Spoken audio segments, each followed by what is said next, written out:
आतंकी ढेर कर दिए गए, 159 गिरफ्तार कर दिए गए। केंद्र के कई कानून और कई योजनाएं आज राज्य में लागू हो रही है और यही कारण है कि जम्मू कश्मीर में फिजाओं की बयार बदलती हुई दिखाई दे रही है। नमस्कार, सुदर्शन न्यूज देख रहे हैं आप और मैं हूं आपके साथ वागीशा पांडे। जी हां, कश्मीर में धारा 370 के निष्प्रभावी हुए 3 साल से ज्यादा का समय हो चुका है। तब से लगातार कश्मीर की सूरत बदल रही है। यहाँ विकास की बयार चल रही है, आतंकवाद पर नकेल कसी जा रही है और कश्मीर से आतंकवाद को खत्म करने के लिए हिंद के वीरों ने मोर्चा संभाल लिया है। साल 2022 में आतंकवाद के मामले में काफी अहम रहा। जम्मू कश्मीर के डीजीपी दिलबाग सिंह ने पूरे साल का लेखा जोखा पेश किया। आज इसी को लेकर मेहमानों के साथ हम चर्चा करेंगे, लेकिन पहले एक रिपोर्ट देख लीजिए।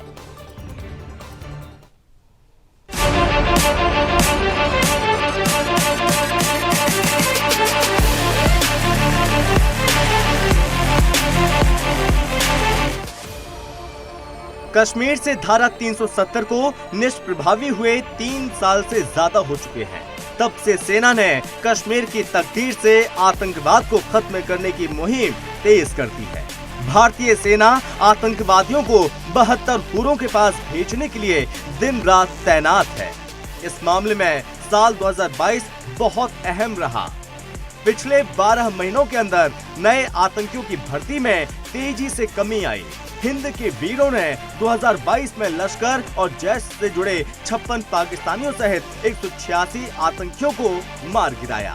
सेना न सिर्फ आतंकवादियों को ठोक रही है, बल्कि आतंकी समूहों को जड़ से उखाड़ रही है। भारतीय सेना ने 4 से 5 आतंकियों से बने कुल 146 आतंकी समूहों को भी खत्म कर दिया। इसके अलावा 159 आतंकियों को गिरफ्तार भी किया। साल 2022 में कुल 100 नए आतंकियों ने देश के खिलाफ हथियार उठाए थे, जिसमें से 17 को गिरफ्तार किया जा चुका है, जबकि 18 की तलाश जारी है। बाकी 65 आतंकियों को अलग अलग मुठभेड़ों में मार गिराया गया।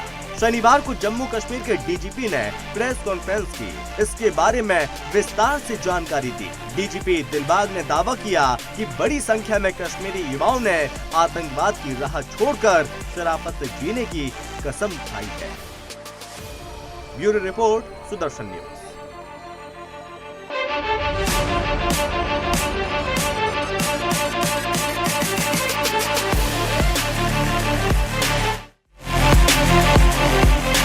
इस पूरे साल के दौरान जो सरहद पार से साजिशें होती रहती हैं कि जहां का लोकल यूथ उनको मिसलीड करके वर्गला करके तशद्दुद के रास्ते पर चलाया जाए, उसकी गिनती भी पिछले सालों से सबसे कम रही है और ये गिनती सिर्फ और सिर्फ 100 तक रही, जिसमें से 18 ही लोग बचे हैं। बाकी सब जो हैं वो इसी साल के दौरान ऑपरेशंस के अंदर जहाँ मारे गए, जहाँ पकड़े गए, मेजॉरिटी उनमें से मारे गए।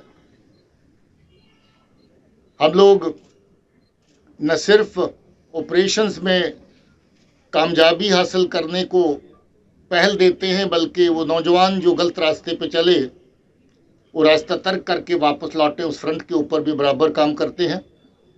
उसमें भी बहुत बड़ी कामयाबी मिली और बहुत सारे नौजवान जिनको गलत रास्ते पे चलाने की ताकीद पाकिस्तान की एजेंसीज और उनके जो स्पॉन्सर्ड एलिमेंट्स हैं, जो अमन के दुश्मन हैं, उनके द्वारा की गई, मगर इस जमन में काफ़ी बड़ी कामयाबी रही। उनके अंकड़े और उनकी डिटेल्स हम लोग शेयर नहीं करते, मगर बहुत सारे नौजवान साथी जो थोड़ा सा रेडिकलाइजेशन के माहौल में आगे बढ़ चुके थे, उनको वापस लाना और माँ बाप के साथ उनको मिलाना, जिस फ्रंट के ऊपर भी पुलिस और सिक्योरिटी फोर्सेस को बहुत बड़ी कामयाबी मिली। तो दशकों तक आतंक का गढ़ बनी रही घाटी अब बदल रही है। जी हां, पर्यटन स्थल बन रहा है, शिक्षा हो गया, रोजगार हो गया, स्वास्थ्य हो गया, इनमें भारी निवेश हो रहे हैं, चिकित्सा में निवेश हो रहे हैं। बात कर रहे हैं हम आतंकवादियों की, तो 186 आतंकवादी 370 खत्म होने के बाद ढेर कर दिए गए, 159 आतंकवादी गिरफ्तार किए गए। ये असर रहा कि 370 हटने के बाद 2022 का साल काफी शांतिपूर्ण रहा। जो रिपोर्ट पेश की गई है डीजीपी के द्वारा, उससे हमारे बीजेपी, कांग्रेस और रिटायर्ड कर्नल कितने सहमत हैं, इसी के लिए हमारे मेहमानों को बुला लेते हैं। खेमचंद शर्मा जी हमारे साथ बीजेपी का पक्ष रखेंगे, कांग्रेस से पक्ष रखेंगे संदीप त्रिपाठी जी, और retired colonel TPS Tyagi ji हमारे साथ जुड़ चुके हैं। टीपीएस त्यागी जी बहुत बहुत स्वागत है। संदीप जी आपका भी बहुत स्वागत है, और खेमचंद जी आपका भी बहुत बहुत स्वागत है। संदीप जी, क्या आपको मेरी आवाज आ पा रही है? चलिए संदीप जी के पास मैं लौटूंगी, लेकिन सबसे पहले खेमचंद जी आपके पास आ रही हूं मैं। डीजीपी ने एक रिपोर्ट पेश की है जिसमें यह कहा गया है कि 370 हटने के बाद 2022 का साल सबसे शांतिपूर्ण रहा। मैंने आपको जो रिपोर्ट बताई है, 370 के पहले की स्थिति आपने देखी होगी और 370 के बाद की स्थिति देखने को आपको मिली होगी। क्या लगता है आपके लिहाज से क्या क्या बदलाव हुए हैं, और 2022 में क्या वाकई शांतिपूर्ण रहा 2022 का साल? नमस्कार, आपको आवाज आ रही है मेरी? जी बिल्कुल आ रही है खेमचंद जी। आपके सभी दर्शकों को अंग्रेजी नववर्ष की बहुत बहुत शुभकामनाएं। जी, ये बात बिल्कुल सही है। जब से 370 को हटाया गया है, जम्मू कश्मीर में जो आतंकवादियों का एक नेक्सस था, और नेक्सस भी 2-3 तरीके का नेक्सस था, विदेशी आतंकवादियों का नेक्सस, लोकल करप्ट पॉलिटिशियनों का नेक्सस, लोकल वहां पे जो पार्टीज हैं उनका नेक्सस, गांधी परिवार और अब्दुल्ला परिवार के द्वारा वहां पे जो एक षड्यंत्र करके पूरा तंत्र खड़ा किया गया था उसका नेक्सस, ये सब लोग जनता को वहां परेशान करते थे। सरकार के द्वारा जो पैसा जनता के लिए भेजा जाता था वो पूरी तरीके से जाता नहीं था। ये आतंकवादियों से भी पैसा लेते थे, सरकार के पैसे को भी खाते थे। तो मल्टी लेयर वहां पे भ्रष्टाचार था, और उसके साथ साथ पाकिस्तान का षड्यंत्र, देश विरोधी ताकतों का षड्यंत्र, ये सब मिलके भारत विरोधी गतिविधियां जम्मू कश्मीर में करते थे। क्योंकि इनको सहारा मिलता था 370 का, इनको सहारा मिलता था 35A का। अब जब 35A हट गई, 370 हट गई, तो उसके बाद सेनाओं को पूरा अधिकार मिला। देश का कोई भी नागरिक वहां पे जा सकता है, देश का कोई भी नागरिक वहां जाके अपनी सेवाएं दे सकता है, और इन सब चीजों ने वहां पे भारत की जो स्थिति है उसको बेटर किया है। बिल्कुल खेमचंद जी, बिल्कुल बिल्कुल आपकी आवाज आ रही है। हेलो खेमचंद जी, आप तक मेरी आवाज पहुंच पा रही है? हाँ जी, आ रही है। बिल्कुल कंटिन्यू कीजिए। तो ये कहना बिल्कुल सही है कि जो निर्णय मोदी सरकार ने लिया वो निर्णय बहुत ही अच्छा निर्णय रहा, और पर्टिकुलरली 2022 काफी हद तक शांति प्रिय रहा, क्योंकि आतंकवादियों की जो संख्या लगातार कम होती गई। हमारी सेनाओं ने बहुत अच्छा कार्य किया, और इसके कई कारण हैं। एक, जो बॉर्डर इंफ्रास्ट्रक्चर जिसमें तेजी से वृद्धि हो रही है, दूसरा टेक्नोलॉजी के क्षेत्र जिसमें वृद्धि हो रही है, तीसरा सेनाओं को जिस तरीके से छूट दी गई है कि जहां भी आपको आतंकवादी मिले आप खुले तौर पे अपने हिसाब से प्लान करके ऑपरेशन चलाएं और उनका सफाई करें। इस सभी का परिणाम है कि 2022 कंपैरेटिवली बहुत अच्छा रहा, और आतंकवादियों का हमारी सेना बेहतर तरीके से सफाई कर पाई। जम्मू कश्मीर शांति प्रिय रहा, और उस वजह से अब वहां पे देखेंगे टूरिस्ट की जो संख्या है वो भी लगातार बढ़ी है। बिल्कुल देखिए, लेकिन उसके बावजूद भी 370 खत्म किया गया, लेकिन फिर भी कई ऐसे विपक्षी दल हैं जो कि 370 के खत्म होने का विरोध करते रहे हैं। आपने ये भी देखा है? देखिए, ये वही विपक्षी दल हैं जो लगातार उस नेक्सस का पार्ट थे, जो नेक्सस भारत सरकार से भी पैसा लेता था, जो नेक्सस जो लोकल रिसोर्सेज हैं उनका भी दोहन करता था, वो नेक्सस आतंकवादियों से भी पैसा लेता था, भारत विरोधी ताकतों से भी पैसा लेता था। कहीं ना कहीं से उनकी दुकानें चल रही थी। ये वही नेक्सस है जिसकी वजह से आधा कश्मीर भारत से आजादी के बाद कट के पाकिस्तान के पास चला गया। ये हमेशा से भारत को मजबूत करने वाला कोई भी कदम हो, इनको इनका विरोध करना होता है, लेकिन अब ये एक्सपोज हो गए हैं। अब इनकी आवाज में दम नहीं है, लोग अब इनकी बात मानते नहीं है, लोग इनको वैल्यू नहीं देते। इसीलिए अब ये जो भी कहें लोगों से विश्वास नहीं करते। लोग विश्वास करते हैं जब आदरणीय प्राइम मिनिस्टर मोदी जी बोलते हैं, भारतीय जनता पार्टी के नेता बोलते हैं, सेना बोलती है, तो हर एक व्यक्ति उसका मान सम्मान करता है। ठीक है खेमचंद जी, आपके पास आ रही हूँ। संदीप जी भी हमारे साथ जुड़ चुके हैं। संदीप जी, एक रिपोर्ट पेश की गई है डीजीपी दिलबाग सिंह के द्वारा। वो कह रहे हैं कि 370 खत्म होने के बाद साल 2022 का जो रहा वो काफी शांतिपूर्ण रहा। आतंकवाद का खात्मा हुआ, आतंकवाद की उल्टी गिनती शुरू हो गई, शिक्षा के क्षेत्र हो, रोजगार का हो, स्वास्थ्य का हो, सभी में निवेश शुरू हो गए, काफी बदला है। जी ने ये रिपोर्ट तो नहीं दी है जो आप बता रही हैं। उन्होंने आतंकी घटनाओं के कम होने या ज्यादा होने की बात जरूर की है, लेकिन आप जिस तरीके से उसको रोजगार और ये बताइए, तो आप बता दीजिए। सुन लीजिए क्या, योगेश्वर जी। चलिए ठीक है, एक सेकंड। आपने ये भी कहा ना कि आतंकवाद की घटनाएं कम हुई है, तो पहले आप इस पर बताइए कि क्या आपको लगता है कि 370 खत्म होने के बाद क्या आतंकवादी पर हम जो लगाम लगा पाए हैं वो सच में लगा पाए हैं, और 2022 का साल शांतिपूर्ण रहा? क्या आप ये बात मान रहे हैं? देखिए, ये साल दर साल आप उठाकर देखिए, हर वर्ष चाहे वो जितनी घटनाएं 2009 में हुई थी उतनी 10 में नहीं हुई, 10 में जितनी हुई थी उतनी 11 में नहीं हुई, जितनी 11 में हुई घटनाएं कम होती रही हैं।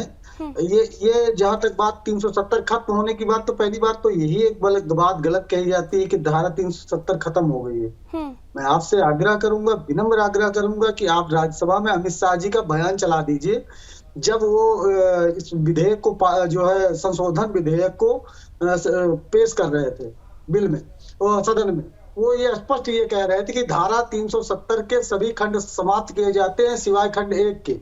तो 21 संशोधन पहले हुए थे, 22वां इन्होंने किया। तो इसमें नया इन्होंने ऐसा कुछ नहीं किया। वो 370 को पिछली सरकारें भी धीरे धीरे कमतर करते आज इस दौर में पहुंचा दिया था, और इन्होंने सिर्फ एक जो है संशोधन किया है, और किसी पार्टी ने उस बात का विरोध नहीं किया कि आपने संशोधन क्यों किया। संशोधन करने के तरीके का जरूर विरोध किया कि जिस तरीके से आपने किया वो तरीका सही नहीं था, वो लोकतांत्रिक तरीका नहीं था। उस बात का विरोध सारी पार्टियों ने किया। और आतंकवाद जो है कम हुआ, अच्छी बात है, देश के लिए बहुत बढ़िया बात है। लेकिन उसी जम्मू में एक सवाल उठता है कि 200 दिन से ज्यादा हो गए कश्मीरी पंडितों को धरने पर बैठे हुए। तो ये सवाल सरकार से पूछा जाना चाहिए कि वो धरने पर क्यों बैठे हैं, उनकी बात आप क्यों नहीं सुन रहे हैं। आपने बड़ी बड़ी बातें कही थी, कश्मीरी पंडितों को आवास देने की बात कही थी, घर देने की बात कही थी, आज वो नौकरी डर के मारे नहीं कर पा रहे हैं। तो ये अच्छा सूचक है या खराब सूचक है, अब ये बात तो भारतीय जनता पार्टी के प्रवक्ता हमारे बताएंगे। बहरहाल आज जो है हमारी तरफ से आपके दर्शकों को और हमारे बीजेपी के साथी को भी नववर्ष की हार्दिक शुभकामनाएं। इसके साथ साथ ये जरूर मैं पूछूंगा, कश्मीरी पंडितों पर आप बहुत आपने वोट की फसल पूरे देश में काटी है, आज वो बेचारे धरने पर बैठे हैं इतनी ठंड में, तो आप उनसे बात करिए, उनके जो मुद्दे हैं उनका सोल्यूशन निकालिए। एक तरफ आप कह रहे हैं कि स्थिति बहुत बेहतर हो रही है, और दूसरी तरफ वो बेचारे धरने पर बैठे हैं नौकरी करने में। ठीक है संदीप जी, आपकी बातों का जवाब मैं लूंगी खेमचंद जी, लेकिन टीपीएस त्यागी जी हमारे साथ जुड़ चुके हैं, उनसे भी आपके सवालों का जवाब लूंगी, क्योंकि आप कह रहे हैं कि 370 खत्म भारतीय जनता पार्टी ने नहीं की थी, पिछली जो सरकारें हैं वो करती आई है और फिर अब उस पर संशोधन हो गया। टीपीएस त्यागी जी, जो रिपोर्ट पेश की गई है डीजीपी दिलबाग सिंह के द्वारा, वो कह रहे हैं कि 2022 का जो साल रहा वो शांतिपूर्ण रहा, आतंकवाद पर हमने लगाम लगाई। क्या आप इससे सहमत हैं, इस रिपोर्ट से? बिल्कुल, हम इस रिपोर्ट से सहमत हैं, और हमसे पहले जो पैनलिस्ट बोल रहे थे हम उन्हें ये बताना चाहते हैं कि भाई साहब, आपके कहने से थोड़ी मान लेंगे कि 370 में कुछ नहीं किया इस सरकार ने। हमको किसी पार्टी से मतलब नहीं है, पर क्या ये सच नहीं है कि शहबाज शरीफ हो या इमरान खान हो, वो सब के सब इस बात पे चिल्ला रहे हैं कि 370 धारा क्यों हटा दी गई होती। अगर इसमें से एक क्लॉज भी हटाई गई थी तो फिर पाकिस्तान के हुक्मरानों को मिर्ची क्यों लग रही है, लगातार मिर्ची लग रही है कि साहब 370 क्यों हटवा दिया गया। उनके लिए ये कंफ्यूजन था, उनके लिए जब 370 वहां पे थी तो कंफ्यूजन था कि ऐसे नेताओं को जो कश्मीर में ये कहते थे कि यहाँ कोई तिरंगा झंडा उठाने वाला नहीं मिलेगा, या ऐसे नेता ये देखिए फारूक अब्दुल्ला जैसे, पता नहीं इनको कैसे हिंदुस्तान ने टॉलरेट किया हुआ है, जिन्होंने यहाँ तक कह दिया कि हमारे यहाँ तो अगर चीन आ जाए तो अच्छा है। बताइए, तो मैं अब जिक्र करना चाहता हूँ कि इससे पहले क्या होता था।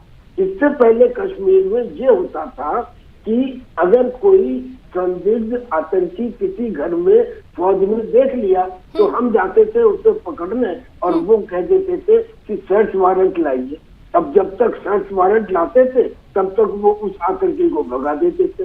अब फिर हमने कहा कि अच्छा, कम से कम हमें टेलीफोन टैप करने की इजाजत दे दी जाए। बोले नहीं साहब, ये तो मानव अधिकारों का उल्लंघन होगा।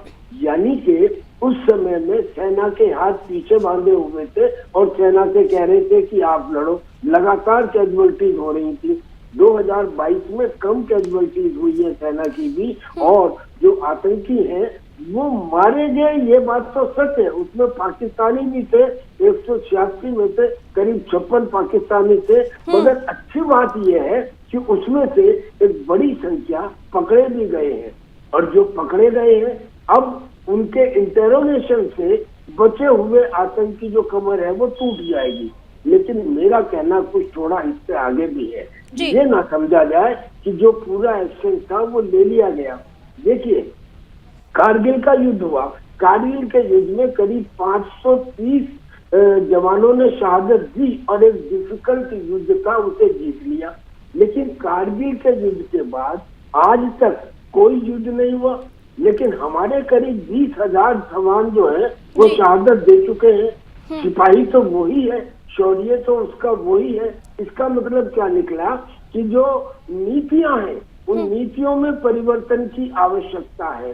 क्या जरूरी है कि जम्मू एंड कश्मीर को बैटल फील्ड बना के रखा जाए और यहाँ पे आतंकी, अगर मान लीजिए हम आतंकी को मारते भी हैं, जो अभी लास्ट में इंसिडेंट हुई तो उसमें एक ट्रक जल गया, एक बड़ा वाहन जल गया। वाहन किसका जला?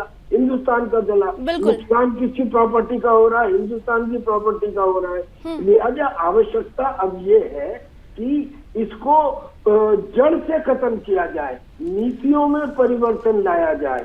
अब नीतियों में परिवर्तन क्या लाया जाए? मैं एक फौजी सिपाही हूँ, मैंने लड़ाई लड़ी है, 1971 का वीर चक्र प्राप्त ऑफिसर हूँ। मैं एक सुझाव देता हूँ, ये जरूरी नहीं है कि जो सुझाव है वो बड़े लोगों से आए, हम जैसे छोटे लोगों के सुझाव को माना ना जाए। नहीं, आपका सुझाव बिल्कुल माना जाना चाहिए टीपीएस त्यागी जी, आपने जो सुझाव दिया है।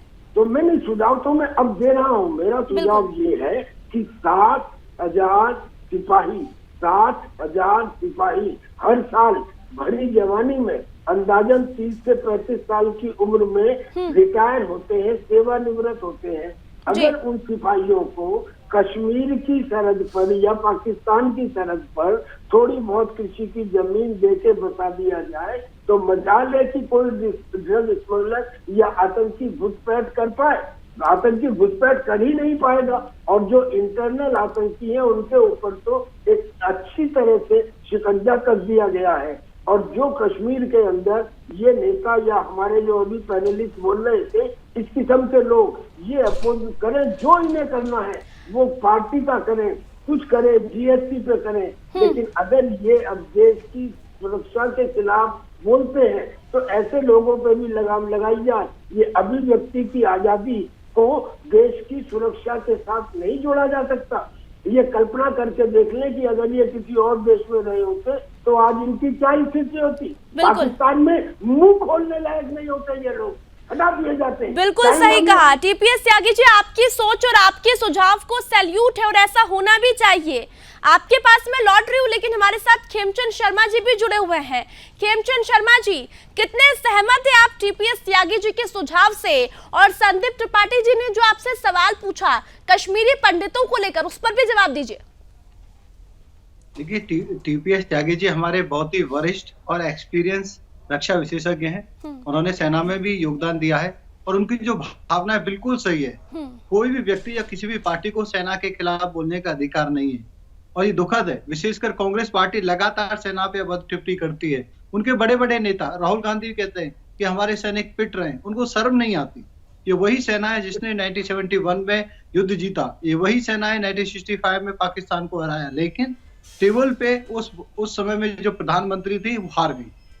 हमारी सेनाएं पाकिस्तान के अंदर घुसी हुई थी। अगर प्रधानमंत्री मजबूत होती, अगर कांग्रेस पार्टी का निर्णय मजबूत होता तो हमारा जो कश्मीर का आधा पार्ट आज पाकिस्तान के पास है, पाकिस्तान के पास नहीं भारत के पास रहता है। जब 370 हट जाती है तो कहते हैं नहीं बीजेपी ने नहीं हटाई, हमने हटाई है। अरे आप यही खुल के कह दो। आप कांग्रेस के स्टेटमेंट पे, ऑफिशियल स्टेटमेंट में बोल दो कि 370 हमने हटाई थी, कोई दिक्कत नहीं है। अभी भी आप ड्यूल पॉलिटिक्स करते हो, कश्मीर में जाके कहते हो 370 हटा दी, गलत किया, नहीं हटाई जानी चाहिए थी। और हम तो आखिर ये बार बार क्यों कह रहे हैं? संदीप जी ने भी यही बात की कि ये तो पिछली सरकारें हटाती आई है। क्रेडिट बीजेपी ले गई, ये कहा संदीप जी ने, तो ऐसा क्यों कह रहे हैं ये बार-बार? जी, आज भी इनके नेता जम्मू कश्मीर में जाते हैं तो कहते हैं कि हम 370 को वापस लाएंगे, हम 35A को फिर से रिस्टोर करेंगे। 35A था क्या? वहां पे भारतीयों को अधिकार नहीं थे जमीन खरीदने के, ना वहां पे बस काम करने के, लेकिन पाकिस्तान अगर वहां पे आता है और वो हमारे राम कथा मत सुनाइए भाई, करता है, अरे रावण कथा मत सुनाइए। और जम्मू कश्मीर की कोई बहन बेटी अगर बाहर शादी करती है तो उसके सारे अधिकार छीन लिए जाते थे। इस तरीके से इन्होंने एक तरफा इन्होंने कानून बनाया पाकिस्तान के पक्ष में था। संजय जी इनको बोलने दीजिए पहले। आतंकवादी और भारत विरोधी ताकतें थी वो पनप रही थी, और कश्मीर की जो समस्या है उसका बहुत बड़ा कारण 35A और 370 है, लेकिन कांग्रेस ने कभी प्रयास ही नहीं किया, क्योंकि ये समस्या ही कांग्रेस ने बनाई, ये समस्या ही कांग्रेस की वजह थी। और 370 कोई परमानेंट क्लाउज नहीं था, ये कांग्रेस पार्टी ने ऐड किया, और उस समय भी ये विचार था कि ये टेम्परेरी रहना चाहिए, कुछ समय के लिए रहना चाहिए और उसके बाद इसको हटा देना चाहिए, लेकिन कांग्रेस ने वैसा नहीं किया, उसको टेम्परेरी को बल्कि परमानेंट का दर्जा देने का काम इन्होंने किया। तो वो भारतीय जनता पार्टी ने उस बीमारी को हटाया, उस कैंसर को अपने पार्ट से हटाया, और आज हम देख रहे हैं उसका परिणाम कि जम्मू लेकिन खेमचंद जी, मैंने जो रिपोर्ट बताई उससे तो संदीप जी सहमत थे, लेकिन मैंने एक और बात कही कि जो विकास की बयार है वो भी बदलती हुई हमें दिखाई दी। चिकित्सा के क्षेत्र में हो गई, रोजगार हो गया, शिक्षा हो गया, केंद्र सरकार की योजनाएं हो गई, कानून हो गई, लेकिन संदीप जी इस बात को मानने को तैयार नहीं कि इतना बदलाव हुआ है 370 हटने की बात से। संदीप जी एक सेकेंड आ रही हूँ। जम्मू कश्मीर में है, आज जम्मू कश्मीर में आयुष्मान भारत योजना हर गांव में, हर टाउन में, हर जगह लागू है। लाखों लोगों को आयुष्मान भारत और आयुष्मान भारत योजना के कार्ड मिले हैं और उसका वो लाभ ले रहे हैं। फ्री राशन का लाभ आज जम्मू कश्मीर का हर गरीब ले रहा है। ठीक है, शायद नेटवर्क कनेक्शन की वजह से खेमचंद जी शर्मा का नेटवर्क आउट हो गया, फिर से वो लौट रहे। संदीप जी अब आप बोलिए। संदीप जी, केंद्र की जितनी भी योजना है, सब योजनाओं का लाभ जम्मू कश्मीर के नागरिकों को मिल पा रहा है, क्योंकि आज 370 नहीं है। जब 370 थी तो केंद्र की योजनाएं धरातल पे नहीं जाती थी, क्योंकि पहले असेंबली से परमिशन लो, असेंबली अगर परमिट करेगी तो नीचे लागू होंगी। आज SC ST वर्ग जम्मू कश्मीर में है, उनको आरक्षण का लाभ मिल पा रहा है। ठीक है, आप उनके एक सवाल का जवाब दीजिए, फिर वो पूछेंगे फिर से। आप कश्मीरी पंडितों की बात कर रहे हैं, वो आप जवाब दीजिए जल्दी से। देखिए, कश्मीरी पंडितों की ये बात ना करें तो ये अच्छा है। इन्हीं की वजह से कश्मीरी पंडित लाखों की संख्या में जम्मू कश्मीर से बाहर गए, हजारों की संख्या में मरे, और जब उनकी शहादत पे मूवी बनती है कश्मीर फाइल्स, उस पर ये ठाके लगाते हैं, उस पर ये अभद्र तरीके की टिप्पणियां करते हैं। आज कश्मीर पंडितों की जो हालत है वो बहुत अच्छी है, बेटर है। हमें पता है कि कश्मीर में अभी भी टारगेट किलिंग चल रही है, लेकिन आप देखिए किस तरीके से उनको फैसिलिटी दी जा रही है, उनको कंपनसेट किया जा रहा है, और आज कश्मीरी पंडित कश्मीर में जाके अपने त्योहार भी मना पा रहे हैं, अपने मंदिरों को रिस्टोर कर रहे हैं, अपने घरों को रिस्टोर कर रहे हैं, और वो ठीक है खेमचंद जी, ठीक है घाटी में जाके पंडित अपने घर में रहेंगे, अपने काम करेंगे, और पुनः कश्मीरी पंडितों से कश्मीरी वैली तो फिर से चमकेगी। संदीप जी, आप कहिए, आप क्या कह रहे थे? उन्होंने जवाब दिया आपकी बातों का कश्मीरी पंडित को लेकर कि कश्मीरी पंडितों पर कितने अत्याचार हुए उसकी बात तो आप कीजिए ही मत, ये कह रहे खेमचंद जी। अरे वगीशा जी, आप एंकर हैं, इनसे आप पलट के मैंने पूछा, उन्होंने जवाब दिया। अब आप कहिए ना, मैंने आपको मौका दिया, आप पूछ सकते हैं उनसे, मैंने आपको इसीलिए बिठाया है। संदीप जी, उन्होंने जवाब नहीं दिया ना, बात तो यही है ना। हमने ये कहा कि कश्मीरी पंडित धरने पे बैठे, उस बात को उन्होंने बात ही नहीं की। कह रहे कश्मीरी, अरे भाई आपके समय में भी जब पहले भी गए हैं 1992 में, की बात कर रहे हो, उनकी मूल समस्या की जड़ी कांग्रेस है। आप अगर आपको कोई प्रदर्शन, खेमचंद जी एक सेकंड, पहले उनको बोलने दीजिए, उसके बाद आपके पास आऊंगी। पहले बोलिए संदीप जी, आप पहले पूछिए, अपना पूरा सवाल पूछिए, उसके बाद जवाब देंगे खेमचंद जी।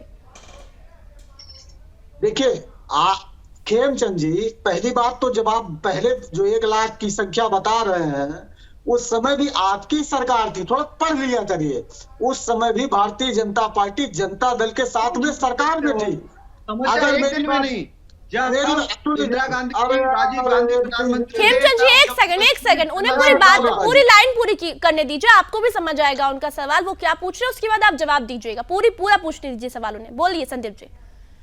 मतलब गजब की ड्रामेबाजी भाजपा के लोग करते हैं। अरे भाई उठा कर देख लीजिए, जब कश्मीरी पंडित कश्मीर छोड़कर आए पहले भी, तब भी आपकी सरकार थी, भारतीय जनता पार्टी की सरकार जनता दल के साथ में थी। और आज कश्मीरी पंडित 200 दिन से ज्यादा धरने पर बैठे हैं, वहां पर टारगेट किलिंग हो रही है, लोगों को मारा जा रहा है चिन्हित करके। और आप कह रहे हैं राम राज आ गया जम्मू में, कैसे मान ले भाई? पहले भी आपने अत्याचार करवाया, आज भी करवा रहे हैं और कह रहे हैं कि सब राम राज है। गजब की बात है।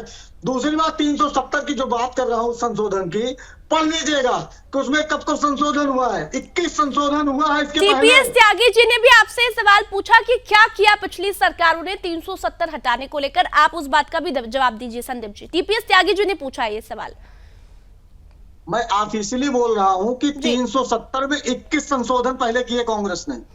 मैं बाई डेट बता सकता हूं जी, समय दीजिए, मैं बाई डेट तुरंत बता दे रहा हूं। मेरे मोबाइल में पड़ा हुआ है, मैं तुरंत निकाल के एक डेट बता दे रहा हूं कब कब संशोधन बताइए, ताकि त्यागी जी भी सुन रहे हैं।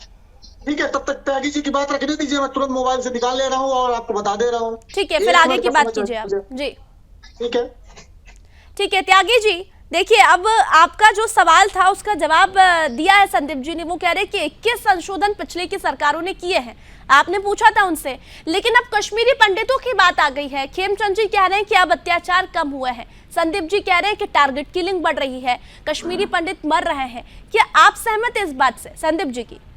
नहीं जी, हम इससे सहमत नहीं है। पहली बात तो 370 का प्रोविजन किया किसने था? क्या ये कॉन्स्टिट्यूशन के अंदर था? ये तो बाद में किया गया। दूसरी बात, किसी एक्ट के अंदर अगर 100 धाराएं हैं और उसमें से आपने अपनी सहूलियत के लिए 21 धाराओं में संशोधन कर लिया और उन धाराओं में संशोधन नहीं किया जो असलियत में एक स्वतंत्रता देती हैं, एक राष्ट्रीय आउटलुक देती हैं, उनमें किया नहीं, तो ये सरकार ने उसके अंदर संशोधन करके पूरी तरह से 370 को हटाया। और इसका प्रूफ ये है कि अगर इसके हटाने से कोई फर्क नहीं पड़ा होता तो फिर पाकिस्तान चिल्ला कर ये क्यों कहता कि 370 हटाने की ये सवाल संदीप जी से पूछा जाना चाहिए। आपने भी कहा पहला सवाल तो ये। और दूसरी बात, अगर इसके हटाने में कोई खास बात नहीं थी तो महबूबा मुफ्ती और फारूक अब्दुल्ला गुप्तकार फाउंडेशन और जाने कौन कौन सी सभा करके चिल्ला के गला फाड़ के कह रहे हैं कि 370 को वापस लाना चाहिए। क्यों भाई, अगर कोई फर्क नहीं पड़ा तो वापस लाने की क्या जरूरत है? तो ये चीजें तो बिल्कुल सबके सामने साफ दिखाई देती हैं। और ये इस तरह से झूठ बोल रहे हैं जैसे अगर ऑक्सीजन ये कहने लगे कि मैं जलने में वस्तुओं की मदद नहीं करती, कौन मान लेगा? इनका ये कहना कि 370 में कुछ नहीं फर्क पड़ा तो इसे कौन मान लेगा? जब जाहिर है 370 से कमर टूटी, ये नंबर 1। और नंबर 2, जो कश्मीरी पंडित वाली बात है, इस कश्मीरी पंडित वाली बात में जो प्रदेश सरकार है उन्हें पहले उनकी सुरक्षा के बारे में सोचना चाहिए। उनको वहां पे जगह देना, उनको वहां पे नौकरी देना, वो तब पॉसिबल है जब वहां का पुराना सड़ा गला सिस्टम जो चला आ रहा है कि अगर एसडीएम कह भी दे कि केवल आधार कार्ड के ऊपर आप वहाँ जमीन खरीद सकते हैं क्योंकि 35 सेवी हटा दी गई है, तो वहाँ का जो तहसीलदार और पटवारी है जो जड़ों में पुराने समय में इन लोगों ने एक जहर घोल दिया है, उस जहर को पहले हटा दिया जाए तो आप देखेंगे कि कश्मीरी पंडित भी जाएंगे और कोई उन्हें प्रॉब्लम भी नहीं होगी। टीपीएस जी, आपके सवालों का जवाब मैं संदीप जी से लूंगी। संदीप जी, आप आंकड़े पेश कर रहे थे, लेकिन एक सवाल का जवाब दीजिए कि 370 हटने के बाद पाकिस्तान को इतनी मिर्ची फिर क्यों लगी? क्यों फारूक और क्यों महबूबा मुफ्ती चिल्ला कर अपने सुर को और सुरीला कर रहे हैं? ये त्यागी जी पूछ रहे हैं आपसे, पहले आप इसका जवाब दीजिए। और आप कह रहे फर्क नहीं पड़ा जी? नहीं, मैंने ये एक बात कही। आपने जो है जम्मू कश्मीर के 3 टुकड़े कर दिए, उसको 3 भागों में विभक्त कर दिया, तो बिल्कुल फर्क तो पड़ेगा। ये उत्तर प्रदेश से अलग होकर उत्तराखंड बना तो फर्क नहीं पड़ा क्या? बिल्कुल पड़ेगा। लेकिन आप एक बात कही, अभी आप कह रहे 370 किसने लागू की, क्यों लागू की? अरे भाई, गुजरात में एक धारा लागू है 371, जिसके तहत गुजरात में कोई भी आदमी, बाहर का किसान जाकर किसानी के लिए जमीन नहीं खरीद सकता है। ऐसी बहुत सी धाराएं अलग अलग रियासतों को दी गई थी। उस समय भारत, जो आज भारत देख रहे हैं, उस समय भारत नहीं था।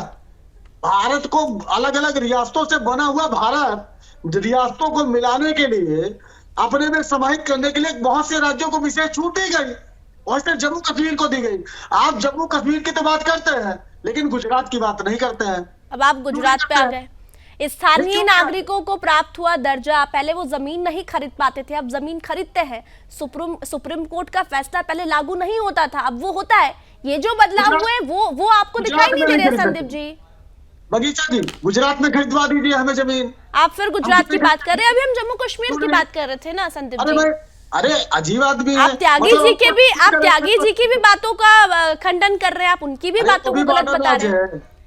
नहीं, मैं वो सेना के विशेषज्ञ हैं जी, ठीक है, कानून के नहीं। संदीप जी, मुझे ऐसा लगता है कि आप अपनी ही बातों में गिरते हुए दिखाई दे रहे। पहले आप संशोधन का जो पूरा रिपोर्ट है वो पेश कर रहे थे, लेकिन वो आप नहीं कर पाए।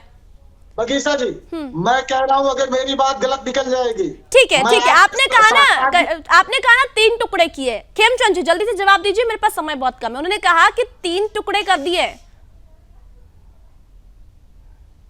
2 टुकड़े तो जम्मू कश्मीर के कांग्रेस ने किए थे। हम लोगों ने अभी जो करना चाहिए था, क्योंकि जो लद्दाख रीजन है वो आइसोलेटेड था, बहुत ज्यादा उनको परेशानियां थी। एडमिनिस्ट्रेशन के लिए उनको जम्मू जाना पड़ता था या श्रीनगर जाना पड़ता था। उनको उनका हक दिया है जो वर्षों से पेंडिंग था, देना चाहिए था। उसके बाद जम्मू कश्मीर बड़े तरीके से चले, अच्छे तरीके से चले, उसमें हमने सुधार किए हैं और आज उसका परिणाम है।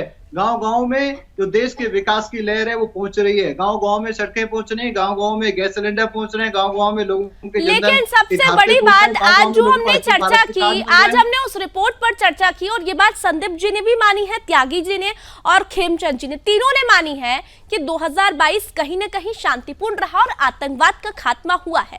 आप तीनों का बहुत बहुत धन्यवाद, समय बहुत कम था।